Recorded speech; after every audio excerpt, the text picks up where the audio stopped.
suite en face à face, André Berkoff est avec François Garçon, qui est docteur en histoire universitaire, président de Démocratie Directe pour la France, vice-président de la Chambre de commerce suisse en France et auteur de France, démocratie défaillante. Il est temps de s'inspirer de la Suisse et c'est aux éditions L'Artilleur. Bonjour, François Garçon. Bonjour. Ah bah écoutez, votre livre est roboratif, hein, décapant, et vous y allez. Et puis, je vais vous dire quand même, je suis assez content que pour une fois, dans les 400 livres qui dénoncent effectivement le déclinisme, la France qui est effectivement dans l'état dans lequel on est, dans tous ces états, mais peut-être pas dans le meilleur, vous faites deux choses. Vous faites d'abord un portrait de notre monarchie dite républicaine, dont certains disent bananière, mais c'est trop, je dirais, injuste. Mais vous dites démocratie défaillante, c'est pas vous qui le dites, je crois que c'est l'Économiste qui le dit, démocratie défaillante. Absolument, oui. C'est ça. Il y a 3 semaines, c'était un article sur ça, oui. C'est ça. Et alors, vous montrez ce qui se passe au niveau des élites, au niveau de l'instruction, au niveau, effectivement, de la Constitution, au niveau de tout cela. Mais moi, la première partie du livre qui est consacrée, qui est la grosse partie du livre qui est consacrée à l'état de la France, ce que j'en tire, vous le dites, mais vous le dites peut-être en feutré, et je voudrais vous poser la question, dans votre livre, encore une fois, brillant, très bien écrit, et qui donne à lire et à réfléchir, mais au fond, ce que vous préconisez, ou ce que vous dites par rapport à l'état de la France, ou au mal français, dont on parle depuis 50 ans, est-ce qu'il ne faut pas véritablement changer la Constitution? Parce que celle-là a été faite, vous le savez, au moins aussi bien que moi, a été fait pour le costume de quelqu'un qui s'appelait Général de Gaulle. Mais aujourd'hui, centré justement autour d'un homme et d'un pouvoir absolument plus que jacobin, complètement centralisé, ça n'a plus de sens. Alors, ça a d'autant moins de sens quand on voit l'état du pays. Depuis 1974, le pays, on peut considérer qu'il est non seulement en crise, mais que c'est une crise qui n'a jamais cessé de s'aggraver. Et on voit aujourd'hui que le pays semble aller vers un éclatement que ne parvient pas à contrôler ce qui est considéré comme étant l'élite du pays et qui se considère comme telle. Donc je pense qu'effectivement cette Ve République est à bout de souffle, mais je ne dis pas que ça, parce que je ne suis vraiment pas le seul à le penser. Sur vos antennes, vous ne cessez de le répéter. Donc c'est vrai que c'est un constat qui est partagé aujourd'hui, je dirais, par une immense majorité de Français, y compris par des experts constitutionnalistes. C'est un constat qui n'est pas partagé par une infime minorité qui tient le pouvoir, qui en jouit tel qu'il dysfonctionne encore aujourd'hui et qui n'est pas prête à lâcher les rênes. Mais je pense que le constat de faillite il est globalement admis par tout le monde. Je vois vraiment, il y a très peu d'éditorialistes qui prétendent encore que la Ve République est le modèle constitutionnel idéal pour la France. C'est révolu. Mais François Garçon, vous qui avez travaillé autant dans le privé que dans le public, effectivement, notamment dans l'audiovisuel, j'ai vu, vous avez écrit sur le cinéma, vous avez beaucoup écrit sur la Suisse, mais on va y revenir. Mais qui dit faillite, on est en redressement judiciaire ou en dépôt de bilan? Écoutez, alors le dépôt de bilan, il a déjà été acté par Manuel Valls, je crois, ou si c'était pas Manuel Valls, c'était un autre Premier ministre qui avait, je crois, du temps de Sarkozy, qui avait c'est François Fillon qui avait dit C'était François Fillon qui avait dit on est en dépôt de bilan. Donc, je crois qu'effectivement la situation est grave. Alors, elle est probablement masquée parce que c'est un pays qui a encore d'énormes ressources. Mais moi, mon constat, c'est que les équipes qui se succèdent à l'Élysée et à Matignon sont incapables de redresser le pays. Est-ce qu'elles en ont envie? Je n'en suis pas certain. La seule chose dont je suis convaincu, c'est qu'elles sont incompétentes. Elles sont incompétentes, elles sont évidemment convaincues du contraire, et elles sont convaincues du contraire par le mode par lequel elles accèdent à ces responsabilités, qui est un mode qui leur donne une arrogance qui est naturelle. Lorsque vous sortez premier de concours qui, je le montre dans le livre, sont quand même des concours d'une ineptie profonde. Il n'y a que les Français pour se glorifier de concours qui sont des concours fondés sur le bachotage, à savoir sur la mémorisation de quatrième de couverture. On essaie de mémoriser le maximum de quatrième de couverture que l'on va régurgiter le moment clé lors de l'examen pendant 4 heures sur une page blanche encadrée d'appariteur qui surveille que vous n'avez pas un anti-sèche sur vos genoux ou dans vos poches. Donc cette élite qui à mon avis, c'est de la fausse monnaie, ce sont des assignats, est incapable d'une part de mesurer sa médiocrité. Ce sont des gens qui sont éminemment médiocres. Je ne leur en veux pas parce qu'on ne leur a jamais dit qu'ils étaient médiocres, on leur a constamment répété qu'ils étaient les meilleurs. Ouais. Et c'est vrai que lorsque vous sortez premier d'un concours, deuxième d'un concours, troisième, vous pouvez vous convaincre que vous êtes excellent. Je dis que le mode de sélection est inepte. Il est inepte. Vous ne le retrouvez ni en Allemagne, vous ne le retrouvez pas en Angleterre, vous ne le retrouvez évidemment pas en Suisse, vous ne le retrouvez pas aux États-Unis. Ce mode de sélection de l'élite politique et économique française, il est unique sur la planète. Et quand je vois l'état du pays, quand je vois les catastrophes, les calamités dont sont responsables, je dirais même plus les énarques, mais une quinzaine de bonhommes qui sortent les premiers de cette école, je dis que tout ceci doit être abattu. Alors, en ce moment, on parle beaucoup de l'ENA. Je pense qu'il faut parler des grandes écoles françaises, hein, parce que on n'apprend rien à l'ENA. Je pense qu'on pourra en reparler. On n'apprend rien. Du reste, quand vous cherchez à savoir qu'est-ce qui est enseigné à l'ENA, c'est impossible. Mais c'est impossible tout simplement parce qu'on n'y enseigne rien. On n'enseigne pas davantage à Polytechnique. Hein. J'ai enseigné pendant 20 ans à Polytechnique. Je sais de quoi je parle. On n'enseigne rien. D'accord ? On n'enseigne rien parce qu'on n'a pas besoin d'être enseigné, puisque de toute manière, quoi qu'on fasse, on aura un job très bien payé, des responsabilités parfois illimitées, hein, avec les conséquences que l'on connaît pour des sociétés qui ont été anéanties, comme Alstom, des sociétés qui ont été bouchérisées, comme le Crédit Lyonnais, etc. François Garçon, c'est des sociétés à irresponsabilité illimitée. On va en reparler avec vous après les informations et c'est passionnant. Voilà, on continuera de parler de la France, démocratie défaillante avec François Garçon. Vous pouvez aussi réagir, vous, au 0826 300 300, poser des questions à notre invité et revenir sur les autres sujets qu'on a abordés aujourd'hui. Je le rappelle, hein, le report des élections régionales et départementales. Alors, est-ce que c'est une ultime précaution contre le Covid ou une bouée de sauvetage politique pour LREM? C'est une question qu'on vous... Et puis vous pouvez aussi revenir sur les déclarations d'amour à Emmanuel Macron. Est-ce que vous voulez en rajouter une? On vous attend. François Garçon, la France, démocratie défaillante. Il est temps de s'inspirer de la Suisse. On va en parler tout de suite, mais on continue. François Garçon, et vous avez parlé de cette élite et vous avez effectivement dit que cette élite ne sait pas elle-même qu'elle est médiocre. Vous remontez cette espèce de croisade de l'incompétence ou de derby des psaumes de l'incompétence à 74, c'est ça?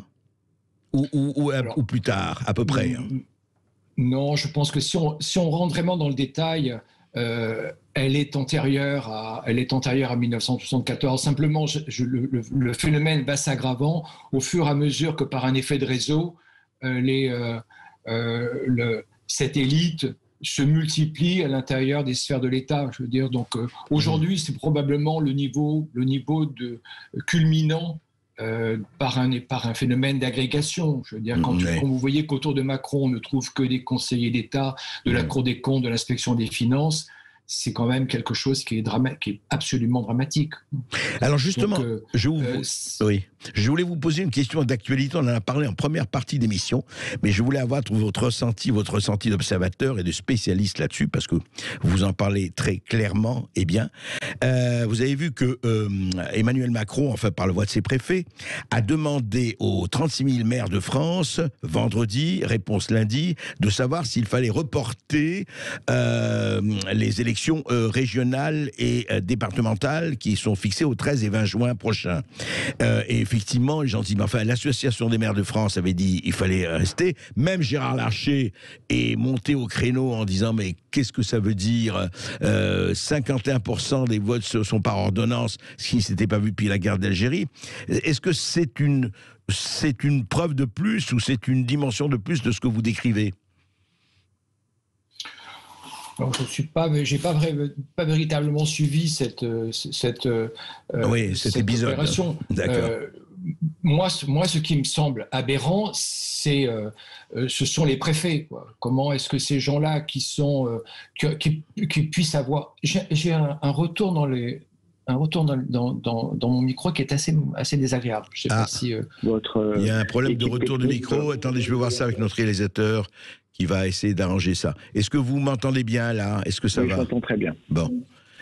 Non, je pense que ce qui est terrible, c'est, enfin en tout cas du point de vue de l'étranger, c'est la présence de ces préfets qui disposent de pouvoirs illimités et qui renvoient véritablement à l'époque napoléonienne. C'est pour moi inimaginable d'avoir vu en tant que Suisse l'action des préfets durant la crise Covid, qui intervenaient contre la vie des maires, qui cassaient des mesures locales, des mesures communales de responsables élus, encore une fois de responsables élus, donc qui ont une légitimité électorale, ouais.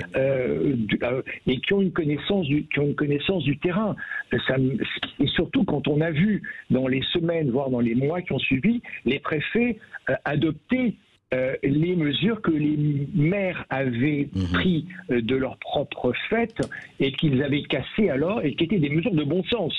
Ça, je pense que c'est quelque chose qui encore une fois, observé depuis l'étranger, renvoie à une conception qui est véritablement soviétique du fonctionnement de la société française, sans être caricaturale. C'est véritablement une mesure où les agents, les commissaires politiques interviennent et cassent des mesures de bon sens qui sont prises sur le terrain. Oui, c'est assez, et ça, c'est cohérent avec tout le reste, c'est-à-dire la manière dont les hiérarchies fonctionnent en France, effectivement. Mais on a l'impression, vous savez, et on y arrive là, mais l'impression qu'on a à chaque fois, quand on écoute et quand on lit une analyse comme la vôtre, on se dit oui, ok, c'est bien, mais qu'est-ce qu'on fait? Et alors là, vous proposez quelque chose, en tout cas vous dites, regardons ce qui se passe vers la Suisse, non pas pour l'importation, vous le soulignez, mais pour l'acclimatation. Il ne s'agit pas évidemment d'importer un modèle à un autre, surtout que la Suisse n'a pas la population de la France. Enfin, on pourra vous dire beaucoup de choses sur les différences, comparaison, les paraisons, mais vous dites, inspirons-nous beaucoup plus de la Suisse. Et surtout, alors, justement, François Garçon, en quoi ? Alors, vous venez de dire une chose intéressante, c'est un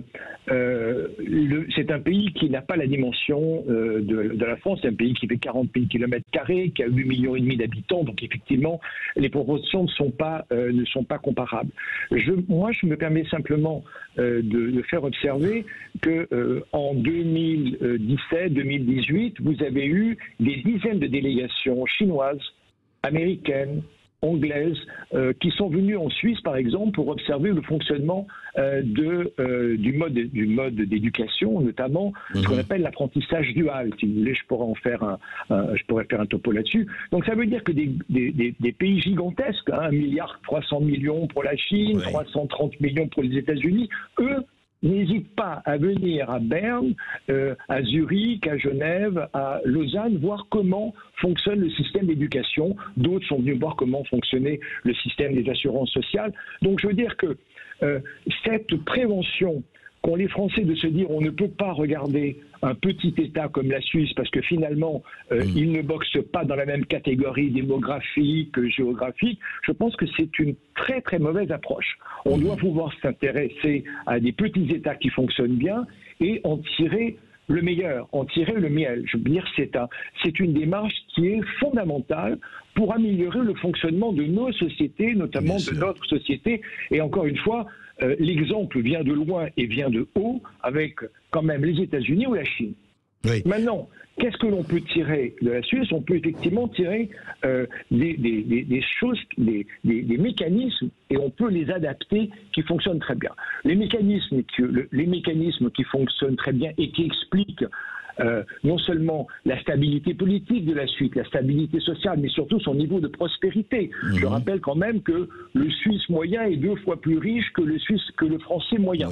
Grosso modo, le PIB par habitant est double en Suisse que du PIB de la France. Encore une fois, là aussi, que Mediapart ne monte pas immédiatement au créneau, que les trotskistes ne montent pas immédiatement au créneau, la prospérité de la Suisse, c'est de l'industrie, c'est à savoir de la pharmacie, de la mécanique de précision, de l'agroalimentaire de qualité.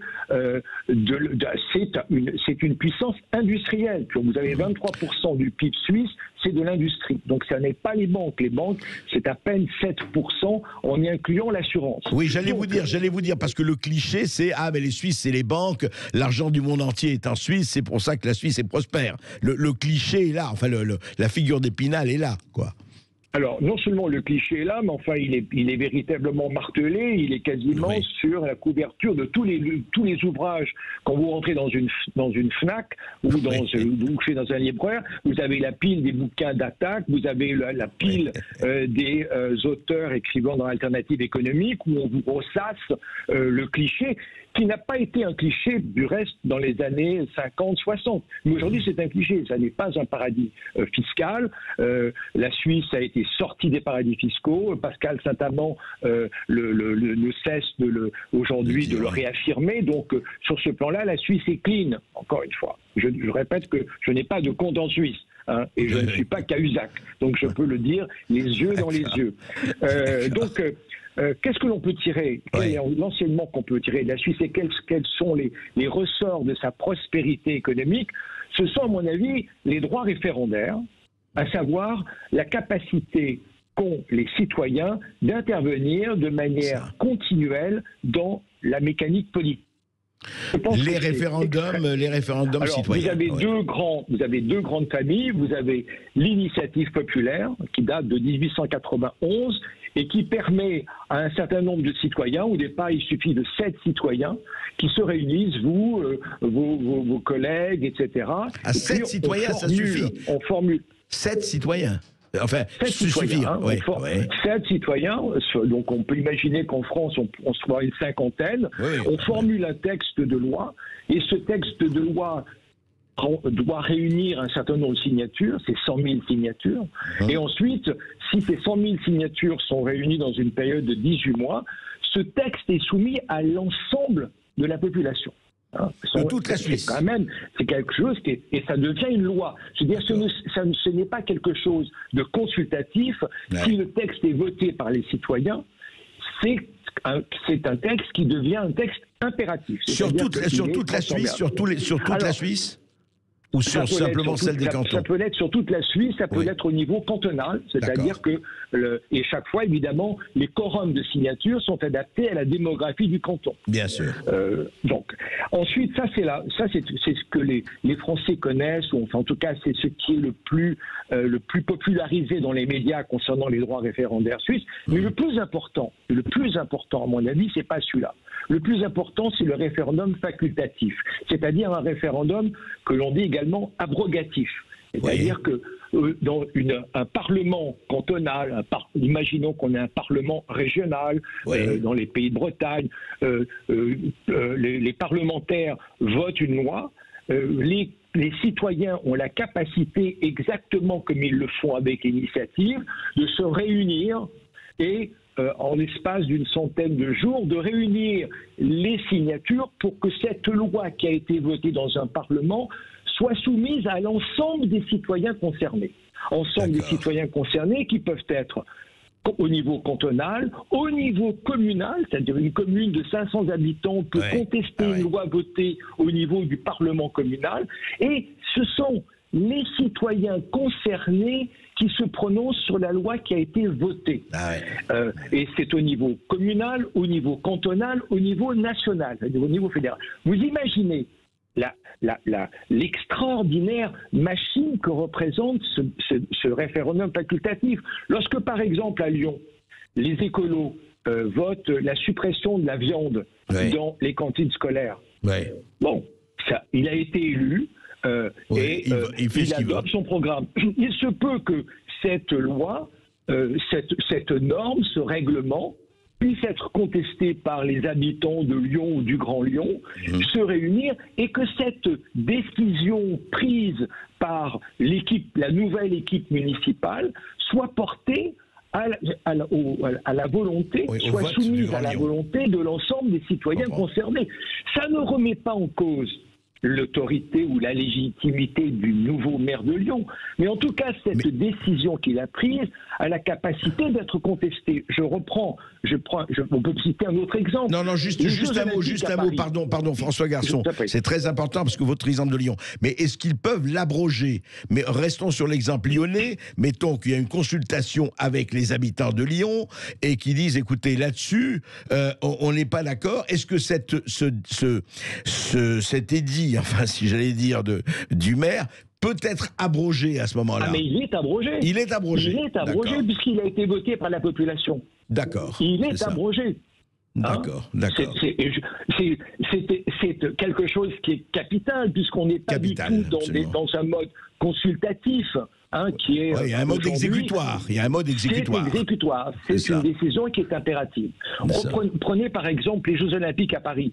C'est-à-dire, les Suisses ont eu la possibilité d'accueillir les Jeux Olympiques d'hiver dans le Valais. Il y a eu une étude de faisabilité. Il se trouve que les Valaisans, certains Valaisans ont trouvé que c'était une imbécilité, que ça allait polluer, que ça allait coûter extrêmement cher, que c'était quelque chose qui allait nuire à l'écosystème valaisan. Il y a eu un référendum qui a été généré par des mécontents valaisans. Ça a été ensuite soumis à l'ensemble du corps électoral concerné, à savoir le Valais plus un bout du canton de Vaud, je crois. Ça a été rejeté et les Jeux Olympiques d'hiver ne se dérouleront pas dans le Valais, je crois, en 2025 ou 26 ou 27, peu importe l'année. Je pense que les Parisiens auraient probablement, le Grand Paris aurait probablement apprécié pouvoir être consultés sur les Jeux Olympiques de 2024, je crois, au lieu que cette décision ait été prise par des élus probablement non concernés directement au niveau fiscal, au niveau des nuisances que ce chantier est en train de générer. François Garçon, passionnant, c'est très intéressant parce que c'est vrai que là, il y a des choses instructives, il y a des choses à apprendre. Restez avec nous, on continue avec les auditeurs de Sud Radio qui ont beaucoup de questions à vous poser. Oui, je suis sûr que vous êtes déjà très nombreux à vouloir réagir justement à ces propos de François Garçon sur notre démocratie défaillante et la comparaison avec la Suisse. Et vous continuez de nous appeler, surtout 0826 300 300. À tout de suite. Sud Radio Berkov dans tous ses états. Et aujourd'hui, ce sont les Français parlent aux Suisses, puisque nous sommes en direct avec François Garçon, qui est docteur en histoire universitaire, président de Démocratie Directe pour la France et vice-président de la Chambre de commerce suisse en France, et qui est en direct de Suisse et qui nous présente son livre « France, démocratie défaillante, il est temps de s'inspirer de la Suisse » aux éditions de l'Artilleur. Alors, on vous donne la parole à vous tous au 0826 300 300. Un petit tour à Perpignan avec Franck. Bonjour Franck. Oui, bonjour Franck. Bonjour. Oui, bonjour Monsieur Barth. Bonjour à vous tous et bonjour madame. Écoutez, moi je voulais vous donner un petit peu mon avis sur cette pandémie. On est en plein dans le cœur du sujet puisque pour moi c'est une grosse histoire d'argent, une grosse fumisterie. Quand je vois la manière dont cette pandémie est gérée et quand on devrait s'inspirer justement des autres pays et que nous y sommes pas du tout. Moi je pense que c'est une aubaine. C'est vraiment cette pandémie est une aubaine, une opportunité pour faire marcher la planche à billets. Nous allons devoir payer ce fameux quoi qu'il en coûte. Nous allons devoir le rembourser pendant des années et des années. Ce sont nos enfants, nos petits-enfants qui vont devoir payer ces dettes pendant des années et des années. Je ne dis pas que le virus n'est pas là. Je ne dis pas qu'il a été inventé, qu'il a été... je pense que c'est une opportunité pour faire marcher cette planche à billets. Très sincèrement, je pense que c'est vraiment une histoire d'argent. Écoutez, moi, j'écoute vos émissions depuis longtemps. J'ai retenu deux choses. Il y a un de vos invités qui avait dit, voilà, il y a une chose très importante à retenir. Il y a 90% des morts du Covid qui avaient 90% de risque de mourir dans l'année. Ça, c'est une première chose très importante que les gens ont tendance à oublier. Et un deuxième invité qui a dit une chose aussi très importante, qui a dit, nous avons fait des études sur 5 dernières années, les 5-6 dernières années, et que le taux de mortalité n'a pas augmenté sur l'année de référence 2020. Mais ça, les gens ne le savent pas. Oui, c'est le professeur Toubiana qui l'avait dit, oui, absolument. Voilà. Écoutez, bon, moi, je retiens ces deux choses très importantes parce qu'il y aurait des heures à débattre sur ce sujet-là. Mais voilà, moi, j'en retiens ces deux choses importantes et je suis convaincu que c'est une histoire d'argent. Voilà. Alors, François Garçon, justement, vous venez d'entendre, c'est intéressant. On a commencé à évoquer, mais que dit la gestion du Covid par rapport à justement à ce que vous avez décrit de la société française? Et je voudrais surtout savoir en Suisse, est-ce qu'il y a eu une autre gestion du Covid et laquelle? Alors, c'est très intéressant. Effectivement, il y a eu une autre gestion du Covid, c'est-à-dire que dès le départ, les autorités suisses ont responsabilisé les citoyens. C'est-à-dire en leur laissant, il n'y a pas eu de confinement, par exemple, on leur a demandé de rester chez eux, on leur a demandé de respecter des barrières. Alors, évidemment, il n'y avait pas davantage de masques qu'il n'y en avait en France, il n'y avait pas davantage de tests, il y avait exactement les mêmes pénuries, ce qui est quand même assez paradoxal dans un pays où on trouve les deux premières Big Pharma européennes qui sont Roche et Novartis.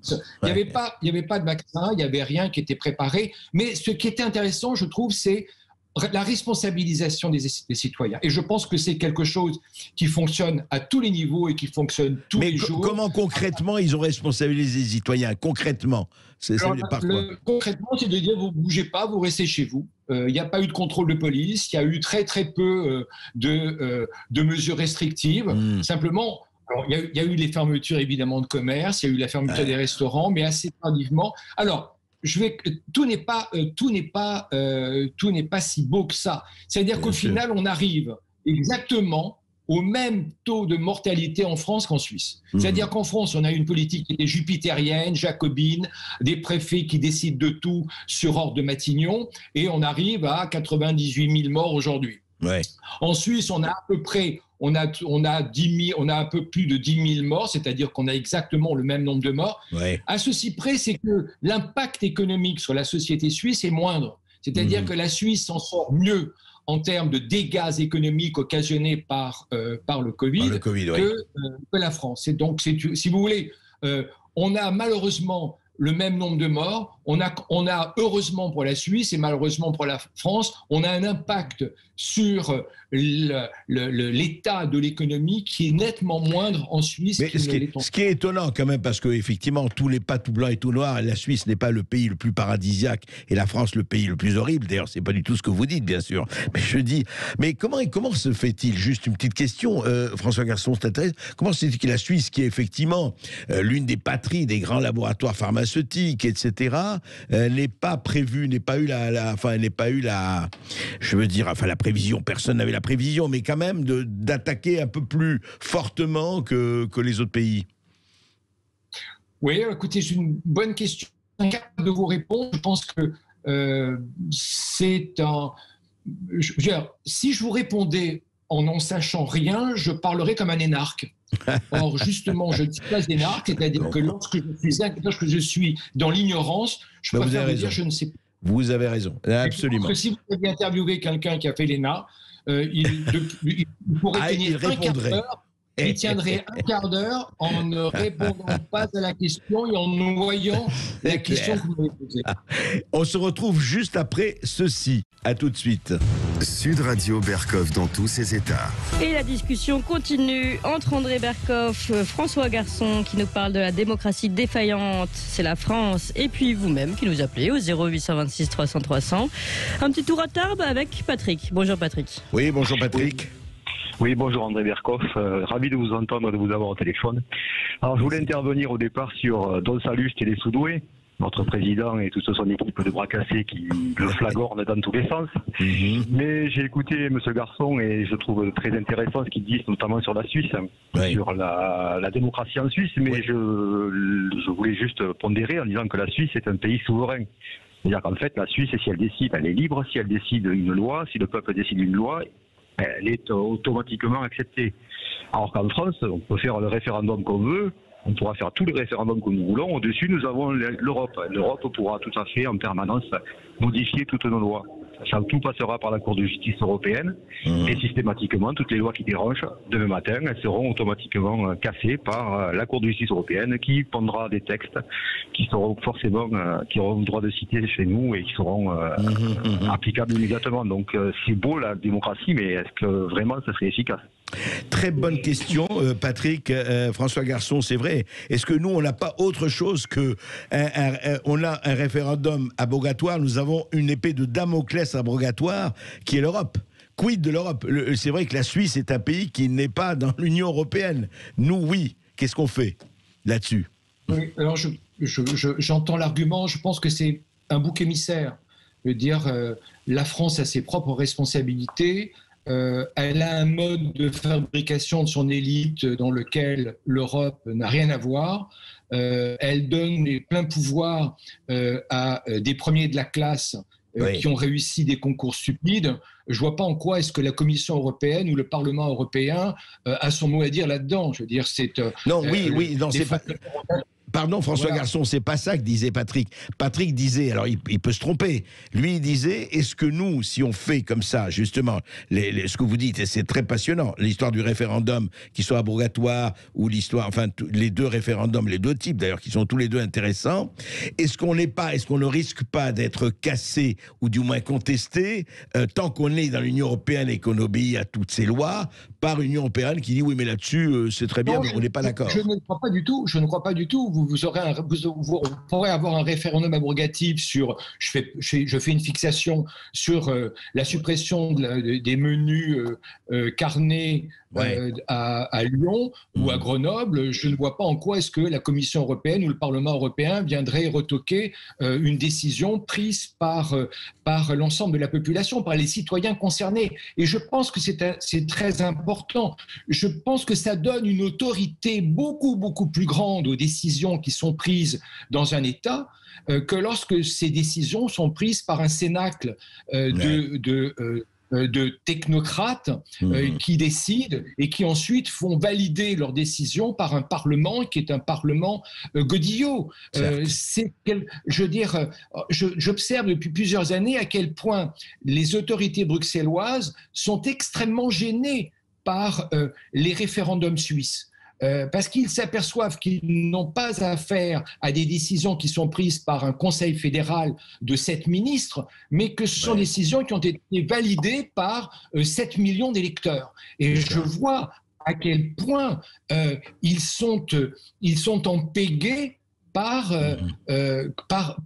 la Vox Populi qui a décidé ainsi que les choses doivent se conduire. Donc, au contraire, si ces droits référendaires pouvaient être mis en place en France, je pense que les autorités extérieures qui gênent l'autorité souveraine serait beaucoup, beaucoup plus gêné quant à entraver les décisions des citoyens. C'est vrai, parce qu'une décision citoyenne est plus difficile à entraver qu'une décision prise au sommet par une ou deux personnes. C'est vrai. Clémence. Alors, on retourne au standard. On donne la parole à Olivier, qui nous appelle du Val-de-Marne. Bonjour Olivier. Oui, bonjour Olivier. Bonjour André, bonjour Monsieur Garçon. Je voudrais dire que je partage totalement ce qu'il dit. Quant à la Suisse, ce n'est pas que du chocolat et des services bancaires. Elle est connue évidemment pour son industrie et sans faire preuve de chauvinisme, c'est pas méchant ce que je veux dire, elle nous emprunte beaucoup de nos ouvriers les plus qualifiés en horlogerie frontalièrement. en parlant.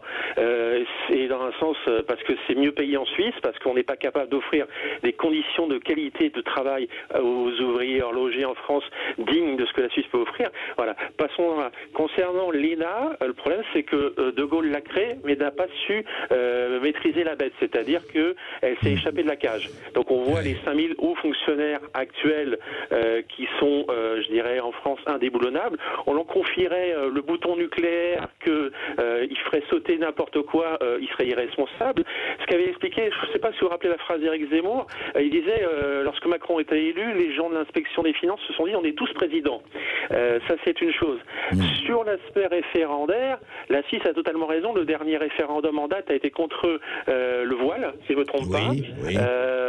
Nous, quand on veut faire un référendum sur l'immigration, cachez-moi ce référendum, c'est une bombe à retardement, ça désavouerait nos élites, en l'occurrence qui sont des incompétents complets. Macron est une personne qui n'a aucune colonne vertébrale, culturellement parlant, c'est un jouet de différentes puissances occultes derrière, mais c'est vrai que malheureusement on a des hauts fonctionnaires qui sont déclarés irresponsables, ils peuvent faire ce qu'ils veulent, c'est aux pauvres petits lupins, comme on dit, de payer les pots cassés, c'est-à-dire à la population.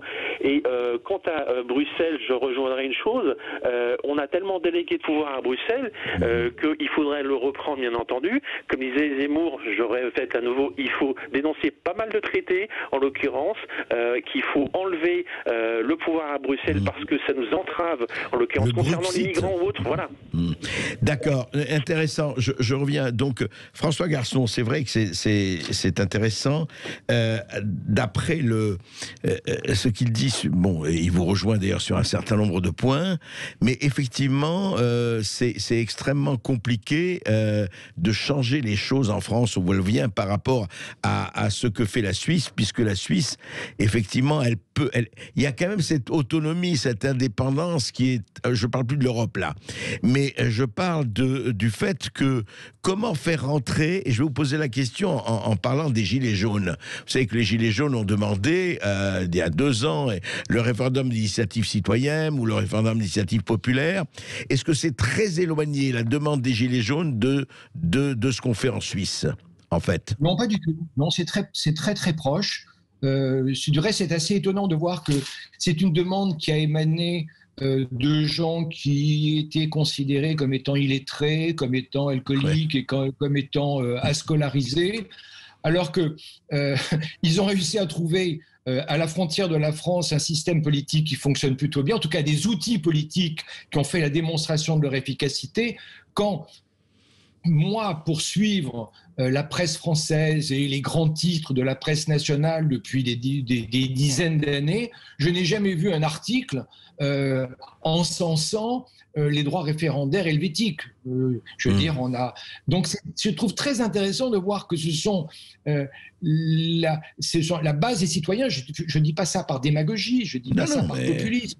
Je dis quand même, en tout cas, techniquement, objectivement, ce sont les citoyens français les plus démunis intellectuellement, comme on les a définis, qui sont allés trouver les outils référendaires, les outils politiques qui me semblent être les plus aptes à réformer profondément et intelligemment le pays. Et encore une fois, je ne dis pas ça de manière démagogique, je le pense sincèrement et j'en apporte, je crois, la démonstration. Absolument, dans votre livre, oui. Et ça prouve qu'ils ne sont pas aussi démunis intellectuellement qu'on a essayé de les qualifier dans telle ou telle officine.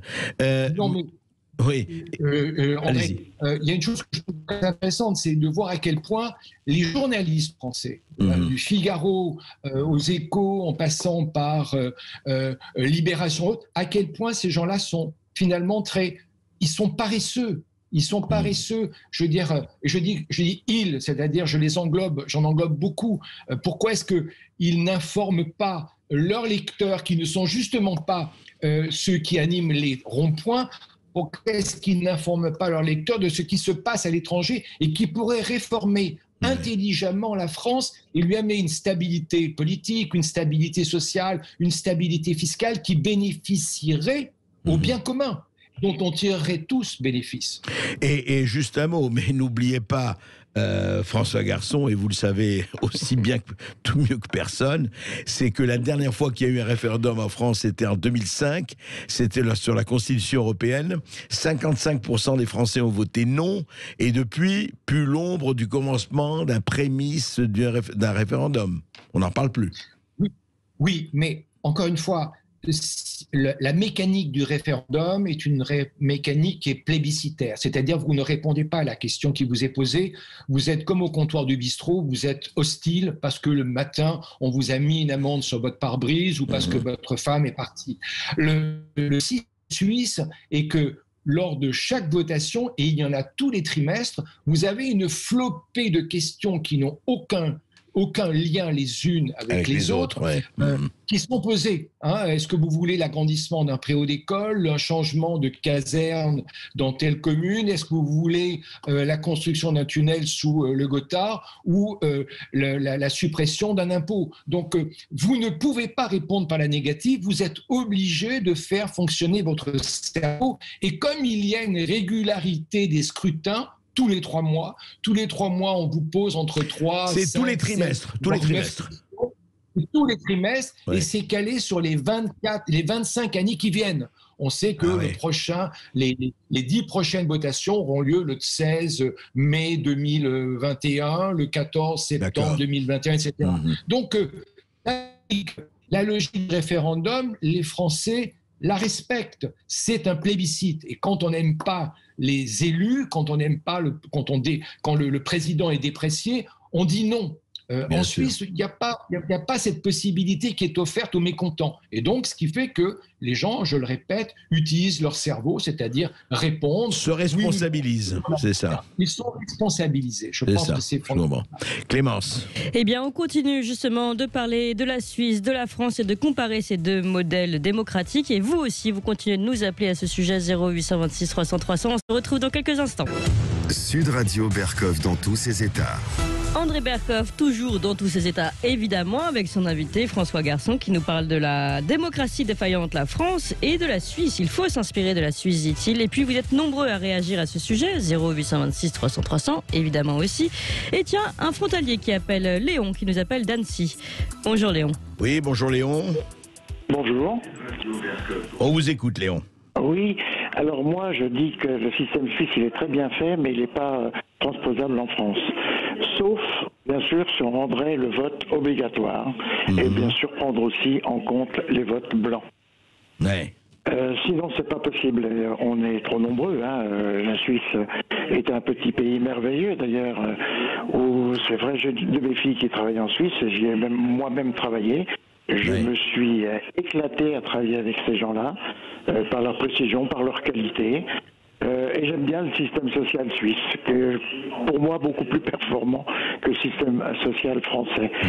C'est réservé aux gens qui travaillent. Attendez, quand vous dites qu'il faudrait le vote obligatoire, parce que vous pensez, puisque vous avez travaillé là-bas et que vous connaissez bien, vous n'êtes pas loin, Léon, vous pensez que les Suisses sont plus disciplinés que les Français qui vont voter, alors que les Français, on a vu depuis quelques années, le taux d'abstention, il devient mais absolument tsunamique, si je peux me permettre. C'est une évidence même. Pour moi, la défection devant les urnes, c'est aussi une défection vis-à-vis des hommes politiques. D'ailleurs, une chose complètement aberrante en France, pour être policier, pompier, inspecteur des permis de conduire, ce que vous voulez, administratif, il faut passer une visite médicale et psychologique. On peut rentrer gendarme comme ça. Et on peut être élu président de la République comme ça, parce que on a eu l'exemple de Mitterrand qui était cancéreux. Quand son médecin a dit la vérité, c'est lui qui a été condamné. On vit à l'envers en France. Il serait temps de prendre le bon exemple sur les pays qui nous entourent. François Garçon, justement, de ce point de vue-là, est-ce qu'il n'y a pas un problème et que les Suisses sont, eux, disciplinés, ils vont voter? C'est vrai qu'en France, au regard, alors vous allez me dire, oui, le référendum, si on l'applique, ça changera, mais c'est pas sûr. Les taux d'abstention depuis quelques années sont devenus mais astronomiques.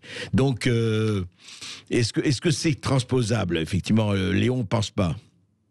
Alors, plusieurs choses. Le vote obligatoire, il est obligatoire parmi les 26 cantons. Il y a un seul canton qui a imposé le vote obligatoire, qui est Schaffhaus. Il y a tout petit peu plus de participation. La participation en Suisse régulière est à 48%. D'accord. Par exemple, sur Genève, on note que vous avez 10% des gens qui votent tout le temps. Oui. Vous avez 10% des citoyens genevois qui ne votent jamais parce qu'ils ne se sentent pas concernés ou ça ne les intéresse pas. Et vous avez 80% des gens qui votent au gré des questions qui sont posées. D'accord. Il y a des questions qui vous concernent et des questions qui ne vous concernent pas. Donc, je reviens au taux d'abstention en France. On ne vote pas pour deux raisons. D'une part, les enjeux souvent ne nous concernent pas. Et deuxièmement, le résultat, on n'en tient pas compte. Donc, comme le résultat n'est pas impératif, moi, je comprends qu'on aille vers une abstention record. Ouais. Mais dès l'instant où les choix que vous formulez lors d'une votation sont ensuite automatiquement repris dans le droit, c'est-à-dire exécutoire, exécutoire, ça devient tout d'un coup quelque chose de beaucoup plus motivant pour les lecteurs de se déplacer pour aller voter. Donc l'argument là est flagrant. Nous sommes trop nombreux, pour reprendre l'objection de M. Léon, encore une fois, ça ne tient pas debout. Encore une fois, on doit pouvoir calibrer les scrutins en fonction des enjeux. Il y a des enjeux qui doivent concerner uniquement la ville d'Annecy. Il y a des enjeux qui doivent concerner exclusivement la Haute-Savoie. Il y a des enjeux qui doivent considérer la région Rhône-Alpes. Et puis, il y a des enjeux qui concernent la France entière. Là, encore une fois, il faut découper les enjeux. On doit calibrer au niveau des intérêts régionaux les scrutins tels qu'ils sont formulés et proposés aux électeurs. Mais alors, vous savez, la vraie révolution culturelle, celle-là, François Garçon, c'est qu'il faut beaucoup moins de jacobinisme et beaucoup plus de girondisme. C'est ça le problème. C'est que la France a tellement appris à être centralisée et que tout vient d'en haut, ça veut dire de Paris, que promouvoir des référendums d'initiatives locales, citoyennes ou populaires, enfin, un peu comme on veut, c'est au niveau du quartier même, et pourquoi pas, c'est vrai que c'est formidable, mais c'est vrai que c'est une révolution culturelle, hein. C'est une révolution culturelle, mais je veux dire, aujourd'hui, elle est prévue dans la loi. On peut aujourd'hui proposer des référendums, on peut aujourd'hui proposer ce type d'initiative. Simplement, les quorums, d'une part, de signatures. Pour, il faut 1 million, il faut 1 million de signatures. C'est ça le problème, ou 1 million ou plus. C'est tout simplement aberrant. Et deuxièmement, très souvent, les résultats ne sont pas obligatoires, ne sont pas impératifs. Pourquoi, une fois voté, pourquoi se motiver pour aller recueillir des signatures, et une fois qu'on a recueilli, si l'on y parvient, les signatures, pourquoi est-ce que les électeurs iraient voter pour simplement formuler un avis qui peut très bien être obtenu via un sondage d'opinion? Donc encore une fois, il faut rendre impératifs les résultats des scrutins. C'est ça. Clémence. Oui, alors on donne la parole à Manuel qui nous appelle de l'Hérault. Bonjour Manuel. Bonjour Clémence, bonjour Monsieur Berkoff, bonjour Monsieur Garçon, et bonjour à tous les résistants qui sont qualifiés dans l'échelle mainstream de propagande de complotistes comme moi. Voilà. Avant cette pseudo-pandémie, parce que pour moi c'est une crise politique et c'est pas une crise sanitaire qui est mondiale justement, j'avais dit chez Valérie Expert que le macronisme allait détruire la France. C'est fait. J'avais dit à votre antenne, M. Berkoff, qu'on allait vers une dictature. Et je sais dont je parle parce que mon père était un opposant à Salazar, à la dictature. On y est en plein dedans. Et tous les faits me donnent raison, et surtout si les élections régionales doivent être reportées. Parce que je signale à tous les auditeurs que partout en Europe, les dates des élections, elles ont été respectées. Exact, c'est vrai. Partout. Et notamment au Portugal, où c'est qu'il y a eu des présidentielles qui ont eu lieu. Covid ou pas. Oui, absolument. Mais moi, ce qui m'offusque, ce qui me dérange, c'est vraiment l'attitude passive des Français. Tout ça est devant leurs yeux et personne ne réagit. Alors on a des gens qui écrivent des livres, qui essayent de nous éveiller, tout ça, mais qui ne font rien en fait. Aujourd'hui, on n'est que dans le commentaire, mais pas dans l'action. Et moi, je fais partie des gens, il suffit qu'il y ait un homme assez courageux ou une femme, justement dire mettez-vous en action et je serai en première ligne pour défendre la République, parce qu'aujourd'hui il n'y a plus de République, il n'y a plus de liberté, il n'y a plus de démocratie envers ce gouvernement illégitime qui ne respecte plus la Constitution. Donc un gouvernement qui ne respecte plus la Constitution, il doit démissionner ou on doit le foutre dehors. C'est tout. Et avec le gouvernement, tous ses complices. Et je parle notamment des médias, de tous les médias, de tous ces chroniqueurs et tout ça. Et le jour où c'est que la France se remettra debout, il ne faudra pas faire la même erreur que le général de Gaulle, c'est-à-dire gracier tous ces gens-là. Tous ces gens-là, il faut leur enlever la nationalité française et les condamner pour haute trahison. Parce qu'aujourd'hui, la France ne se relèvera pas. Vous n'avez pas fusillé tout le monde quand même, Manuel. Non, monsieur Bercoff, non. Mais vous savez, moi je vais vous dire, il suffirait que samedi prochain, on soit 1 million, voire 1,5 million dans la rue, et tout s'arrête. Voilà. Vous savez, au Portugal, on s'est débarrassé de la dictature, il n'y a pas eu un seul mort. Oui, la révolution des œillets, c'est vrai. La révolution des œillets, il n'y a pas eu un seul mort. Seulement, c'est le peuple qui a pris son courage à deux mains et qui s'est dit, bon, il y en a marre de ça, on va se révolter. Hein, et ils l'ont fait, il n'y a pas eu un seul mort. Et moi, je trouve que les Français sont vraiment trop lâches. Et la lâcheté finit toujours par la soumission. Alors Manuel, justement, mais on vous écoute, mais juste un mot, on arrive hélas en fin d'émission, François Garçon, on en fera d'autres parce que c'est très intéressant. Mais c'est vrai, on parle de l'élite, on compte plus les élites, etc.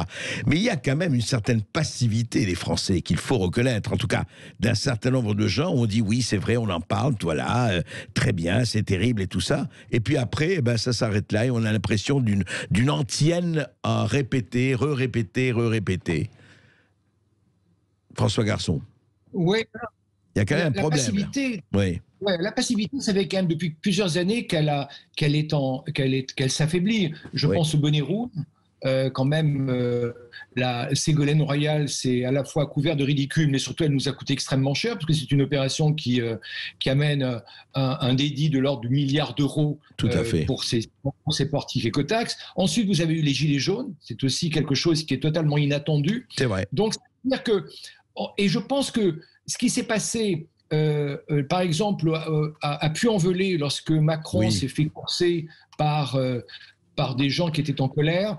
Vous dites justement, juste un mot, pardon, ça s'est passé le 4 décembre 2018, et vous dites que c'est la première fois qu'un chef d'État comme ça est poursuivi par une population depuis très longtemps. Vous le dites dans votre livre. Oui, en tout cas en Europe, ça fait très longtemps, quoi. Ouais. Je vois pas. Même Margaret Thatcher, au pire moment de la manière dont elle a réprimé les grèves de mineurs, elle s'est jamais fait courser dans ces conditions. Et il faut revoir sur YouTube la fuite du cortège de limousine, les types ont vraiment peur. Et du reste, je crois que Mme Macron, dans un entretien que nous donne Villiers, rapporte aussi qu'à d'autres moments, ils ont eu peur. Donc ça veut dire que la passivité, à mon avis, est faiblie, ce qui ne me rassure pas non plus, hein, parce que je pense que quand la populace devient colérique, elle commence d'abord par s'entretuer avant de s'attaquer à l'élite, d'accord, donc ou à l'encore, en tout cas, à ce qu'elle considère comme l'élite responsable. Elle commence d'abord par liquider sa proximité. On n'en est pas là. On verra ce qui va se passer.